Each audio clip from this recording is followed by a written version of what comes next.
यहाँ पर स्पष्ट कर दूँ कि मैं 8th पे कमीशन का विरोध नहीं कर रहा हूँ। मैं ये स्वीकार करता हूँ कि ये समय की माँग है और एक हिसाब से देखा जाए तो ये जायज़ भी है।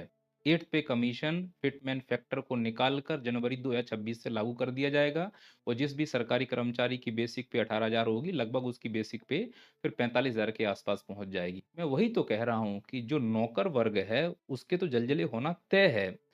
पर जो नीति निर्माता, जो हमारे नौकर हैं, जो नीतियों का निर्माण करने के लिए हमारे द्वारा भेजे गए हैं, वो मालिकों के ऊपर ध्यान ही नहीं दे रहे हैं। मतलब उन्हें इस बात का ध्यान है कि उनका जलजला कैसे बरकरार रहे, पर मालिकों की जो हालत हो रही है, उसके ऊपर उनका ध्यान ही नहीं है। जैसे 8th पे कमीशन पर जिस प्रकार से रिस्पॉन्स किया गया है नौकर वर्ग के द्वारा, मालिकों के ऊपर भी उतना ध्यान दे लेते। एमएसपी कितने समय से अटकी हुई है और एमएसपी की माँग करने के लिए मालिकों को किसान आंदोलन के रूप में रोड जाम करके बैठना पड़ा और नौकरों ने उसके ऊपर अत्याचार भी किए हैं। है ना विडंबना कि जो हमारे नौकर हैं वो मालिकों को मार रहे हैं और मालिक केवल ये चाह रहे हैं कि जैसे तुम्हारे जलजले हो रहे हैं, तुम्हारी पेंशन, तुम्हारी पेमेंट जिस प्रकार से बढ़ रही है, हमारा पैसा भी डबल हो जाए। इसके ज़्यादा हम क्या चाहते हैं? पर केवल 8th पे कमीशन लाना और एमएसपी पर बात ना करना, न्यूनतम मज़दूरी को न्यूनतम स्तर पर रखना, ये दोहरा चरित्र है। इस दोहरे चरित्र के ऊपर मैं विरोध करता हूँ। मैं 8th पे कमीशन का विरोध नहीं करता हूँ।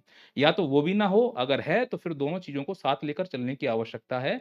मालिक वर्ग का भी ध्यान रखने की ज़िम्मेदारी नौकर वर्ग की है, पर नौकर वर्ग पूरी तरह से मालिकों की अवहेलना कर रहा है, क्योंकि कुछ मालिक वर्ग में ऐसे लोग हैं जो पट्टी बाँध कर बैठे हुए हैं अंधभक्ति की, उन्हें समझ में नहीं आ रहा है कि नौकरों के द्वारा मालिकों का शोषण हो रहा है। और दोहरे चरित्र का लेवल तो आप इस स्तर पर देखिए कि एक तरफ ये जो नौकर वर्ग है, सरकारें हैं, वो ये कहती हैं कि महँगाई नहीं है। दूसरी तरफ 8th पे कमीशन लाने के पीछे यही आधार देते हैं कि महँगाई है, महँगाई भत्ता दिया जा रहा है, डीए दिया जा रहा है और उस डीए को बढ़ाकर 8th पे कमीशन के रूप में लागू किया जा रहा है। अरे भाई, महँगाई केवल नौकर वर्ग के लिए है क्या? जो मालिक वर्ग है, उसके लिए आपको कोई महँगाई नहीं समझ में आ रही है? महँगाई को ही अगर आधार बनाना था, तो फिर मालिक वर्ग के लिए, किसान वर्ग, मज़दूर वर्ग, इनके लिए भी महँगाई का आधार बनाना चाहिए था। पर महँगाई का आधार केवल नौकर वर्ग के लिए बना के रखा गया है।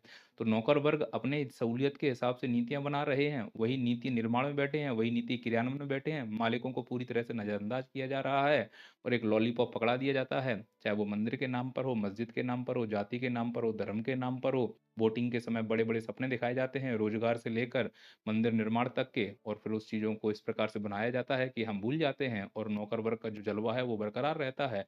मालिक वर्ग जस का तस बना रहता है, फिर 5 साल के बाद फिर होश आता है, फिर हम उसी स्थिति में पहुँच जाते हैं। जागने की ज़रूरत है। भारत